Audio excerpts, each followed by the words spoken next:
Magandang hapon po ulit mga guys. Nandito po tayo sa itaas, sa Ilaya, sa Kalye Curahaw, sa ano po, street Malapigi po ba itong pangalan ito, Malapigi. Ayan, ito po may dalawang bata po rito naglalakad oh. Magandang hapon sa inyo to, ining. Ito po yung bahay ni Ate Renita oh. Dito sa Malapigi oh. Ayan po siya oh, yung bahay nila oh. Yung aking pinupuntahan. Ayan po. Sa ngayon po ako pupunta po ako sa tindahan ni Ate Runa. Ayan po mga bahayan po dito sa itaas, sa Ilaya. Ako pupunta po sa tindahan, ako bibili po ako ng merindalan. Ayan po, yung mga naglalagas po tayo ng niyog dito oh. Ayun, dami pong niyog oh.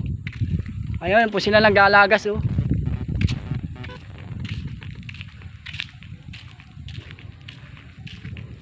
Ayun, dami pong bahayan dito sa Ilaya oh, Malapigi. May truck pa, may pa, may tricycle, may motor pa.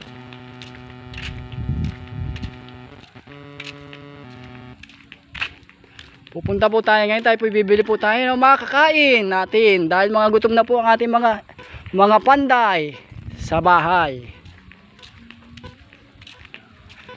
Dahil po tayo mga tanim ng mga halaman dito sa gilid. Ayan po, may mga oregano, ano po ito, rose. Ayan, gaganda po ng bulaklak oh. Oh, meron pa po tayong bayabas oh. Bayabas sa gilid. Ayan po. Ayan po yung tinatambayan kong bilyaran na yun oh. Yung tindahan na yun oh. Ayan oh. Ayan po sila oh. Ayan oh. Mga guys, hello. Mga guys, magandang hapon. Ayan po yung pong bilyaran oh, yung libangan.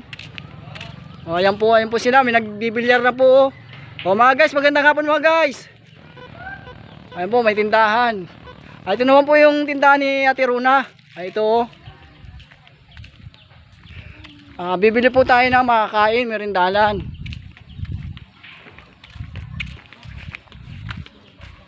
Ito po yung binibilang kong sari-sari store. Pagkain masarap. Pabili po ng